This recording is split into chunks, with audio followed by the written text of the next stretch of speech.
Hello everyone, मैं गुंजन डीका की तरफ से। आज मैं आप सभी के लिए लेके आई हूँ क्लास 12th का चैप्टर 1 का सेक्सुअल प्रोडक्शन फ्लावरिंग प्लांट का पार्ट 3। ठीक है, जिसके अंदर हम डिस्कस करेंगे structure of pollen grain and after that we will discuss about the structure of female part which is a pistil. ठीक है, अब देखो, सबसे पहले अभी तक हमने क्या पढ़ा था? We are discussing about the structure of the male part, है ना। मेल पार्ट के बारे में हमने डिस्कस करा था कि मेल पार्ट क्या होता है, जिसके अंदर दो मेन पार्ट आ रहे थे, that it is the anther और फिलामेंट। है ना, तो हमने ये मेल पार्ट को डिस्कस करा था। और एंथर कैसा था? Anther was a bilobed. है ना, एंथर जो था वो बायलॉब्ड था, उसमें दो लोब्स थे और नीचे क्या था? फिलामेंट था। ठीक है, फिर हमने एंथर का क्रॉस सेक्शन देखा था कि एंथर के अंदर कितनी वॉल्स होती है। एंथर एज अ 4 वॉल्स, है ना। तो एंथर के पास जो होती है वो 4 वॉल्स होती है और 4 वॉल्स वो कौन कौन सी थी? That we know, which is the epidermis, endothecium, middle layers और सबसे इनर मोस्ट वो कौन सी थी? टेपेटम। ठीक है, तो ये हमने लास्ट क्लास के अंदर डिस्कस करा है। ठीक है, तो आज हम डिस्कस करेंगे स्ट्रक्चर ऑफ पॉलन ग्रेन्स और what is the uses of the pollen grain. ठीक है, कि पॉलन ग्रेन क्या होते हैं और पॉलन ग्रेन के यूजेस क्या होते हैं। ठीक है, अब देखो, स्ट्रक्चर ऑफ पॉलन ग्रेन्स की अगर हम बात करें तो हमें पता है पॉलन ग्रेन्स किसके अंदर बने थे? पॉलन सेक के अंदर, है ना। Pollen grains formed in the pollen sac. और ये पॉलन ग्रेन्स कैसे होते हैं? Pollen grains are the yellow powdery substance. ठीक है, तो पॉलन ग्रेन्स जो है वो येलो पाउडरी सब्सटेंस है। येलो पाउडरी सब्सटेंस है जो किसके अंदर मिलता है? Which are found in the pollen sac, है ना। Found in the pollen sac, pollen sac के अंदर ये मिलता है। और हमें पता है कि जो मेच्योर एंथर होता है, मेच्योर एंथर के अंदर कितने पॉलन सेक होते हैं? 2 पॉलन सेक होते हैं। ठीक है, और इन 2 पॉलन सेक के अंदर कौन होते हैं? येलो पाउडर होता है, which is the pollen grains. ठीक है, अब हमें पॉलन ग्रेन का स्ट्रक्चर देखना है। पॉलन ग्रेन को वेरी इंपॉर्टेंट एक और नाम से बोलते हो, क्या बोलते हैं? Male gametophyte. पॉलन ग्रेन को और क्या बोला जाता है? मेल गैमेटोफाइट बोला जाता है। क्यों? क्योंकि वो पॉलन ग्रेन के अंदर कौन होते हैं? मेल गैमीट होते हैं। है ना, पॉलन ग्रेन के अंदर मेल गैमीट होते हैं, इसलिए पॉलन ग्रेन को और क्या बोला जाता है? Male gametophyte. ठीक है, और मेल गैमीट हमारे कौन होते हैं? Which we know that it is a sperm. कौन है वो? स्पर्म्स है ये। ठीक है, अब देखो पॉलन ग्रेन को स्ट्रक्चर क्या होता है। पॉलन ग्रेन का अगर हम स्ट्रक्चर देखें तो पॉलन ग्रेन के अंदर प्रोमिनेंट 2 लेयर्स होती है। जो सबसे बाहर वाली लेयर होती है उसको हम क्या बोलते हैं? एक्साइन। और उसके अंदर जो लेयर आ जाती है उसको क्या बोलते हैं? इंटाइन। ठीक है, तो पॉलन ग्रेन का जो अगर हम स्ट्रक्चर देखें तो उसके पास 2 वॉल्स होती है। आउटर इज द एक्साइन और इनर इज द इंटाइन।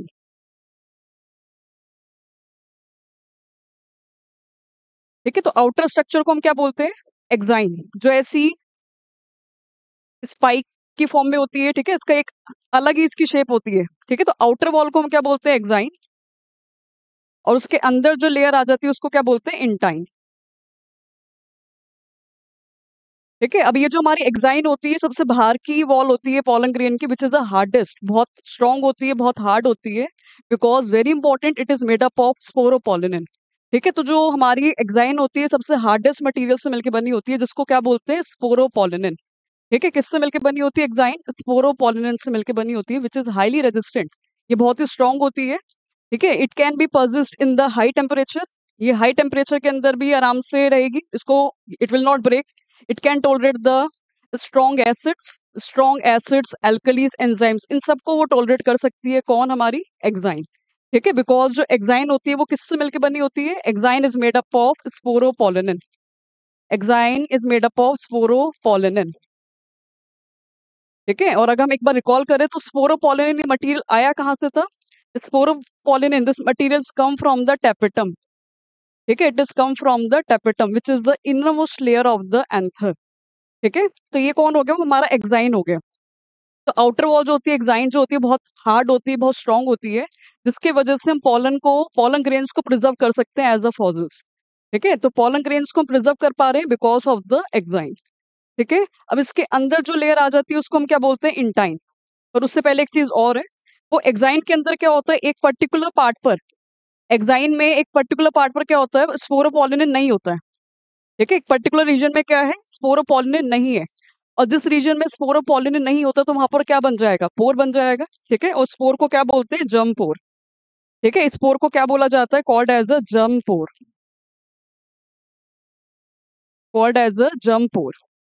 ठीक है, तो जहां पर स्पोरोपोलिन नहीं होता है तो उस जगह को हम क्या बोलते हैं? जर्म पोर बोलते हैं। और इसी जर्म पोर से कौन अराइज होती है? पॉलन ट्यूब निकलती है। ठीक है, इसी जर्म पोर से कौन अराइज होगी? Pollen tube. ठीक है, अब देखो उसके अंदर जो लेयर आ जाती है, एक्साइन के अंदर जो लेयर आ जाती है उसको क्या बोलते हैं? Intine. Inside the exine there is the intine. अंदर वाली लेयर को हम क्या बोलेंगे? इंटाइन। ठीक है, अब ये जो इंटाइन होती है वो किससे मिलकर बनी होती है? It is made up of cellulose and pectin. Intine is made up of cellulose and pectin. ठीक है, ये भी स्ट्रॉन्ग होती है but comparatively exine, exine is very hard. ठीक है, बहुत हार्ड होती है ये।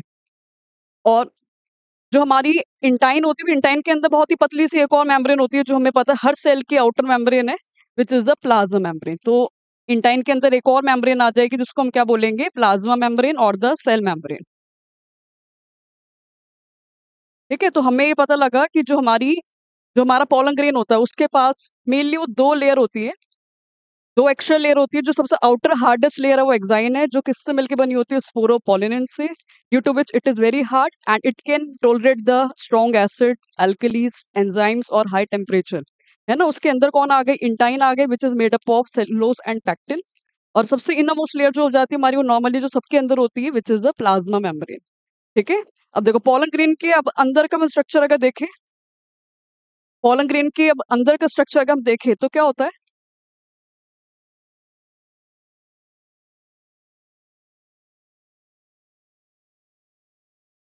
ठीक है, ये तो इंटाइन हो गई।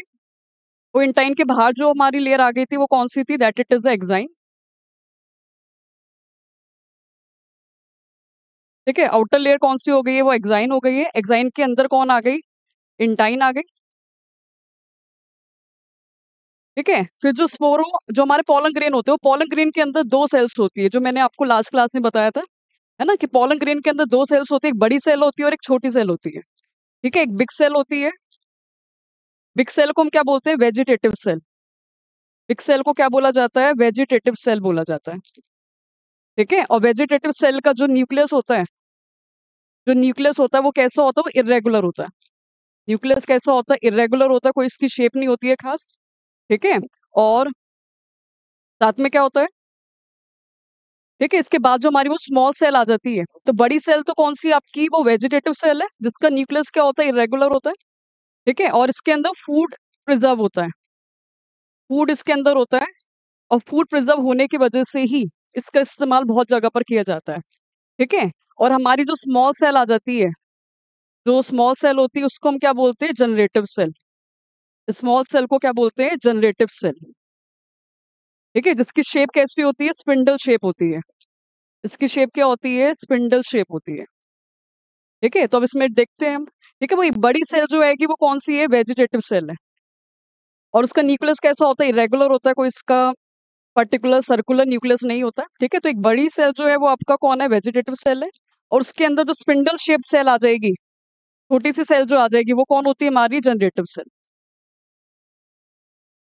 ठीक है, तो ये जो स्मॉल स्पिंडल शेप सेल है ये कौन है? जनरेटिव सेल है, जनरेटिव सेल। और ये जो बड़ी सेल आ गई है, ये जो पूरी बड़ी सेल आ गई है कौन है? हमारा vegetative cell. This is a vegetative cell. ठीक है, अब इन दोनों के अपने अपने काम है। What is the function of vegetative cell and generative cell? वो जो वेजिटेटिव सेल होती है, जो बड़ी सेल होती है, सबसे पहले हमने एक फंक्शन तो उसका देखा ही है, क्या कि ये फूड को प्रिजर्व करता है, इसके अंदर काफी ज्यादा नरिशमेंट होता है। ठीक है, दूसरा वेरी इंपॉर्टेंट काम क्या होता है वेजिटेटिव सेल का? That it helps in the formation of that it is help in the formation of pollen tube. ठीक है, कि ये पॉलन ट्यूब को बनाने में हेल्प करती है। ठीक है, तो जो हमारी वेजिटेटिव सेल होती है, it helps in the formation of pollen tube. इसके वजह से पॉलन ट्यूब बनती है। और हमें पता है, क्या पता हमें कि आउटर लेयर में जहां पर स्पोरोपोलिन नहीं होता है, जहां पे एक्साइन नहीं होती है, उस जगह को हम क्या बोलते हैं? जंप पोर। और इसी जंप पोर से कौन अराइज होता है? पॉलन ट्यूब अराइज होती है, यहीं से पॉलन ट्यूब निकलेगी। और पॉलन ट्यूब बनती किससे है? इस बड़ी वाली सेल से, which is the vegetative cell. ठीक है, अब देखो उसके बाद जो हमारी दूसरी सेल आ गई जनरेटिव सेल, ये भी वेरी इंपॉर्टेंट सेल है। एक्चुअल काम तो रिप्रोडक्शन के अंदर जनरेटिव सेल ही करती है। ठीक है, तो जो जनरेटिव सेल होती है इसका काम क्या होता है?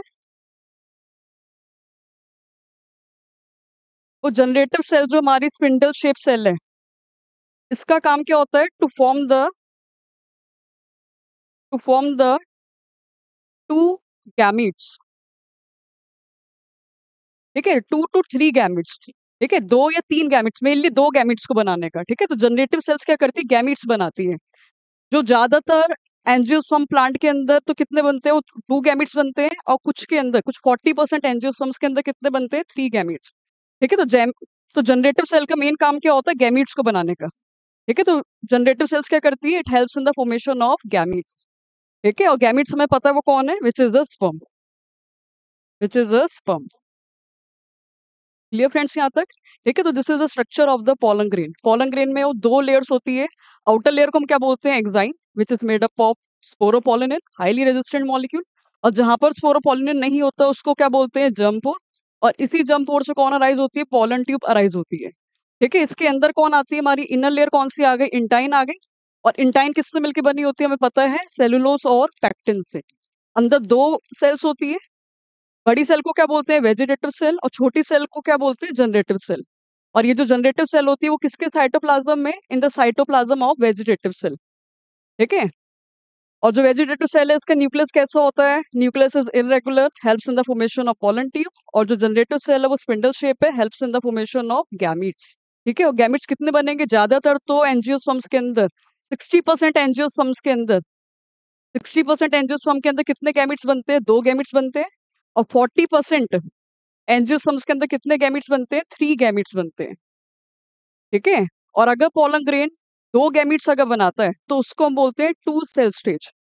ठीक है, अगर 2 गैमीट्स बना रहा है तो क्या बोला जाएगा, 2 सेल स्टेज। और अगर 3 गैमीट्स बना रहा होगा तो क्या बोलेंगे, 3 सेल स्टेज।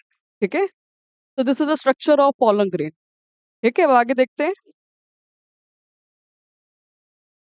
देखो अभी पोलन ग्रेन का स्ट्रक्चर क्या होता है वो तो हमने देख लिया। पोलन ग्रेन्स का यूज कहाँ पर है, where we are using the pollen grains, है ना। पोलन ग्रेन का हम इस्तेमाल कहाँ करते हैं, हमें पता है पोलन ग्रेन का जो वेजिटेटिव सेल होता है, जो बड़े वाला सेल होता है, उसके अंदर काफी ज्यादा नरिशमेंट होता है, काफी अच्छी चीज होती है। ठीक है, तो दैट्स वाई पोलन ग्रेन का इस्तेमाल किया जाता है टैबलेट्स के अंदर और सिरप्स के अंदर। ठीक है, तो एक न्यूट्रिशन टैबलेट्स और न्यूट्रिशन सिरप्स बनाने के लिए हम किसका इस्तेमाल करते हैं, पोलन ग्रेन्स की वेजिटेटिव सेल का इस्तेमाल करते हैं। ठीक है, और ये टैबलेट्स और सिरप्स कौन इस्तेमाल करता है, फिर ये एथलीट्स और हॉर्स रेसर जो होते हैं, ठीक है, जिनको काफी रनिंग वगैरह करनी है, तो ये लोग इस्तेमाल करते हैं किसका, पोलन ग्रेन टैबलेट्स का और सिरप्स का, so that they can do the fast running. ठीक है, अब देखो, अब जो पोलन ग्रेन की जो वायबिलिटी होती है, पोलन ग्रेन की जो लाइफ होती है, वो डिपेंड करती है टेम्परेचर और ह्यूमिडिटी पर। टेम्परेचर और ह्यूमिडिटी अगर नॉर्मल होगी तो पोलन ग्रेन की जो वायबिलिटी होती है वो भी नॉर्मल होती है। ठीक है, पर देखा क्या जाता है, जो हमारे कौन से पोलन ग्रेन्स होते हैं, पोलन ग्रेन्स ऑफ व्हीट और राइस। व्हीट और राइस के जो पोलन ग्रेन्स होते हैं वो अप्रोक्सीमेटली 30 मिनट्स तक ही चल पाते हैं।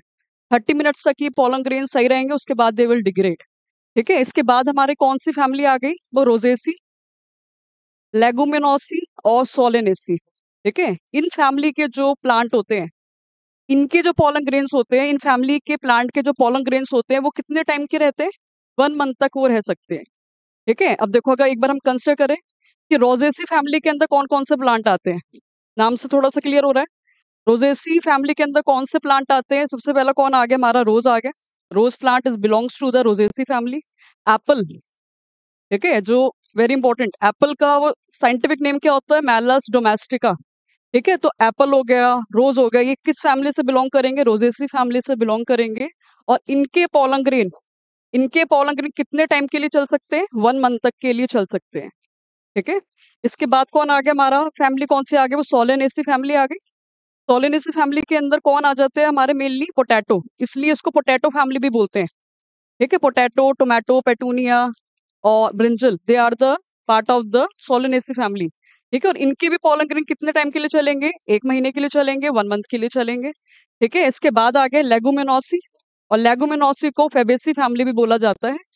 इसके अंदर कौन आ जाते हैं, हमारे पी प्लांट, मटर का पौधा और लेंटिल्स, दाल वगैरह आ जाएंगे। इनके भी पोलन ग्रेन कितने टाइम के लिए चलेंगे, 1 मंथ के लिए चलेंगे। ठीक है, एनसीईआरटी की एक एक लाइन वेरी इंपॉर्टेंट है, क्योंकि हमें पता है कि एंट्रेंस एग्जाम में क्वेश्चन किसी भी लाइन से बन जाता है। ठीक है, अब लास्ट ये वेरी इंपॉर्टेंट चीज लिखी हुई है यहाँ पर, क्या कि अगर हमें पोलन ग्रेन की लाइफ को बढ़ाना है, पोलन ग्रेन को लंबे टाइम के लिए चलाना है, अराउंड 1 साल तक मुझे पोलन ग्रेन को सही रखना है, तो पोलन ग्रेन की लाइफ को बढ़ाने के लिए हम पोलन ग्रेन को किस में रखते हैं, pollen grain placed in the liquid nitrogen, उसको लिक्विड नाइट्रोजन के अंदर रखा जाता है। और हम टेम्परेचर क्या मेंटेन रखते हैं, temperature we are maintaining the -196 degree Celsius, ठीक है, which is very low temperature. तो बहुत ही लो टेम्परेचर जो कि कितना हो गया -196 डिग्री सेल्सियस, और लिक्विड नाइट्रोजन में रख दो तो हमारा पॉलन ग्रेन सालों तक चलेगा, ठीक है। और जिसकी वजह से हम इन पॉलन ग्रेन को यूज कर सकते हैं एज अ पॉलन बैंक, ठीक है, जो आगे जाके नए प्लांट्स को डेवलप करने में हेल्प करेगा, ठीक है। तो ये तो हमने वो पॉलन ग्रेन के यूजेस देख लिए, बल्कि कहीं ना कहीं पॉलन ग्रेन के थोड़े से डिसएडवांटेज भी है, ठीक है। तो बहुत से ऑर्गेनिज्म जो होते हैं, बहुत से ह्यूमन जो होते हैं, इन पॉलन ग्रेन्स के टुवर्ड एलर्जिक होते हैं, ठीक है। तो पॉलन ग्रेन्स के ये तो फायदे हो गए, ठीक है, थोड़े बहुत नुकसान भी है इसके। तो पॉलन ग्रेन क्या करता है, पॉलन ग्रेन्स के वजह से कुछ ह्यूमंस को क्या हो जाती है, एलर्जी हो जाती है, ठीक है, एलर्जी हो जाती है, या फिर कुछ रेस्पिरेटरी डिजीज हो जाती है, ठीक है, रेस्पिरेटरी डिजीज हो जाती है पॉलन ग्रेन्स की वजह से, ठीक है। तो ये थोड़े बहुत डिसएडवांटेज है ना, कि पॉलन ग्रेन की वजह से some humans are get allergic toward the pollen grain. और क्या होता है, it can cause the respiratory disease like asthma वगैरह, ये सब चीजें भी हो जाती है, ठीक है। तो ये सब हमारा हो गया पॉलन ग्रेन का, हमने देख लिया कि पॉलन ग्रेन का स्ट्रक्चर क्या होता है, what are the uses and what are the some disadvantages of the pollen grains, ठीक है। ठीक है, now we are discussing about the structure of the female part, ठीक है। अब हमारा वो मेल पार्ट जो होता है वो पूरा कंप्लीट हो जाता है। स्टेमेन के बारे में हमने देख लिया, डिटेल स्ट्रक्चर एंथर का देख लिया, फिर एंथर के अंदर जो मेल मेल गैमेटोफाइट होता है which is the pollen grain, वो हमने देख लिया, ठीक है, उसके यूजेस और डिसएडवांटेजेस देख लिए। Now we are starting the female part, ठीक है। और फीमेल पार्ट आपका कौन है, पिस्टल या फिर कार्पेल, ठीक है, पिस्टल या फिर कार्पेल। अब देखो pistil, whorl of pistil, pistil के ग्रुप को क्या बोलते हैं, गायनोशियम, है ना। वर्ल ऑफ पिस्टल को क्या बोलते हैं, गायनोशियम, जो प्लांट के, जो फ्लावर के बिल्कुल सेंटर में होता है ना। It is the central whorl of the flower. अब स्ट्रक्चर ऑफ फ्लावर के, स्ट्रक्चर ऑफ पिस्टल को अगर हम देखें, स्ट्रक्चर ऑफ पिस्टल, ठीक है, पिस्टल के मेनली तीन पार्ट्स होते हैं, ठीक है, पिस्टल के तीन पार्ट्स होते हैं। सबसे ऊपर वाला जो पार्ट होता है, जो स्टिकी होता है, चिपचिपा होता है, इस ऊपर वाले पार्ट को हम क्या बोलते हैं, स्टिग्मा, क्या बोलते हैं, स्टिग्मा, ठीक है। फिर इसके नीचे जो पतला सा लॉन्ग सिलेंडर पार्ट आता है, उसको क्या बोलते हैं, स्टाइल, इसको क्या बोलते हैं, स्टाइल, ठीक है। और इस स्टाइल के नीचे जो बल्ज पार्ट आ गया, एक बड़ा सा सर्कुलर पार्ट आ गया, बल्ज सर्कुलर पार्ट जो आ जाता है उसको हम क्या बोलते हैं, ओवरी, क्या बोलते हैं, ओवरी। और हमें पता है सभी फ्लावर के part seat of the flower पे प्रेजेंट होते हैं, जिसको हम क्या बोलते हैं, थैलेमस। तो ये ओवरी किस पे प्रेजेंट होती है, थैलेमस पर, थैलेमस, ठीक है। और जो part near to the attachment होगा उसको क्या बोलेंगे, प्रॉक्सिमल है। जो अटैचमेंट से दूर होगा उसको क्या बोलेंगे, ये डिस्टल पार्ट है ये, ठीक है। अब देखो वो ये बेसिक स्ट्रक्चर हो गया हमारा, ये किसका, पिस्टल का। जो सबसे ऊपर वाला जो चिपचिपा पार्ट होता है, स्टिकी पार्ट होता है, उसको हम क्या बोलते हैं, स्टिग्मा, ठीक है, जो पोलन ग्रेन को पकड़ता है, पोलन ग्रेन को कैरी करता है ना, carry the pollen grains, carry the pollen grains, ठीक है। इसके बाद जो हमारा स्टाइल आ गया, स्टाइल क्या है, ये लॉन्ग सिलेंडर पार्ट है, ये पतला सा सिलेंडर पार्ट है, ठीक है, जिसके थ्रू पोलन ट्यूब जाएगी, through which the pollen tube is passes, ठीक है। इसके बाद वो ओवरी आ गया। अब ओवरी तो वेरी इंपॉर्टेंट पार्ट है ये। अब देखो ओवरी के अंदर जो खाली जगह होती है, ओवरी के अंदर ये जो स्पेस है, इस खाली जगह को हम क्या बोलते हैं, ओवेरियन कैविटी, क्या बोलते हैं, ओवेरियन कैविटी, या फिर क्या बोल सकते हैं, लोक्यूल भी बोल सकते हैं, ठीक है। सारे वर्ड्स एनसीईआरटी के वो इंपॉर्टेंट है। लोक्यूल ना बोल के ओवेरियन कैविटी बोला जा सकता है, ये ना बोल के या फिर लोक्यूल बोला जा सकता है, ठीक है। तो ओवरी के अंदर जो खाली जगह होती है उसको क्या बोलते हैं, ओवेरियन कैविटी या फिर लोक्यूल। अब इस खाली जगह के अंदर क्या होता है,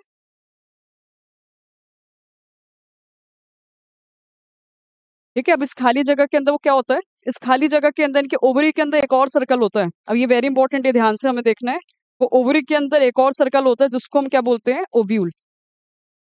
ओवरी के अंदर एक और सर्कल है जिसको क्या बोला जाता है, ओव्यूल, ठीक है। और ओव्यूल का, ठीक है, ओव्यूल हो गया। अब देखो ओव्यूल के अंदर क्या होता है, अभी ये देखो ओवरी के अंदर जो एक और सर्कल है उसको क्या बोलते हैं, ओव्यूल बोलते हैं। अब ये जो ओव्यूल होता है, इससे एक स्टॉक निकल रही होती है, एक स्टॉक निकल रही होती है, स्टॉक को क्या बोलते हैं, फ्यूनिकल, क्या बोलते हैं, फ्यूनिकल, ठीक है। तो ओव्यूल से जो एक स्टॉक निकल रही है उसको क्या बोलते हैं, फ्यूनिकल। अब ये जो स्टॉक है वो आगे जाके किससे कनेक्ट होती है, ये जो स्टॉक होती है वो आगे जाके कनेक्ट होती है डिस्क लाइक स्ट्रक्चर से। ये जो डिस्क लाइक स्ट्रक्चर बनता है इसको क्या बोलते हैं? प्लेसेंटा। क्या बोलते हैं? प्लेसेंटा। तो ये जो स्टॉक है, जो फ्यूनिकल है, वो आगे जाके कनेक्ट होती है एक डिस्क लाइक स्ट्रक्चर से, उसको क्या बोलते हैं? प्लेसेंटा। और इस अटैचमेंट वाले पॉइंट को क्या बोला जाता है? जहां पर ये फ्यूनिकल प्लेसेंटा से जाके कनेक्ट होती है, अटैचमेंट वाले पॉइंट को क्या बोलते हैं? हाइलम। क्या बोलते हैं? हाइलम। ठीक है, तो this is the structure of the pistil. तो पिस्टिल के हमने देखे 3 पार्ट्स होते हैं। ऊपर वाला जो चिपचिपा पार्ट होता है, दिस इज स्टिग्मा, जो पोलन ग्रेन को कैप्चर करेगा। इसके बाद जो लॉन्ग सिलेंडर पार्ट आ गया, विच इज द स्टाइल, जिससे पोलन ट्यूब पास होगी। इसके नीचे जो बल्ज पार्ट आ गया, विच इज द ओवरी। ठीक है, ओवरी के अंदर जो खाली जगह होती है उसको क्या बोलते हैं? ओवेरियन कैविटी या फिर लोक्यूल। इसके अंदर एक और सर्कल आ गया, उसको क्या बोला जाएगा? ओव्यूल। ठीक है, और ओव्यूल से एक स्टॉक निकल रही है, विच इज द प्लेसेंटा, जो कनेक्ट होती है किससे? डिस्क लाइक स्ट्रक्चर से, विच इज, ठीक है, जिससे जो स्टॉक निकल रही है वो कौन है? फ्यूनिकल, जो कनेक्ट होती है डिस्क लाइक स्ट्रक्चर से, which is called the placenta. ठीक है, अब ये जो ऐसा ओव्यूल होता है, इस ओव्यूल के अंदर एक और सर्कल होता है, जो अभी आपको आगे पता लगेगा। ठीक है, इस ओव्यूल के अंदर एक और सर्कल होता है, इस एक और सर्कल को बोलते हैं एम्ब्रियोसेक। ठीक है, इसको क्या बोलते हैं? एम्ब्रियोसेक। यानी कि ओवरी, ओवरी के अंदर ओव्यूल, और ओव्यूल के अंदर कौन होता है? एम्ब्रियोसेक। और इस एम्ब्रियोसेक के अंदर ही हमारा कौन छुपा हुआ है? एग है, which is the male, which is the female gamete, which is the female gamete. ठीक है, तो this is all about the female part of the flower. ठीक है, ठीक है, तो नेक्स्ट क्लास में हम देखेंगे वो ये जो हमारा एग है वो कैसे फॉर्म्ड होता है इनसाइड द ओव्यूल। ठीक है, ओव्यूल के अंदर एग कैसे फॉर्म्ड होता है, that we will discuss in the next lecture. Thank you.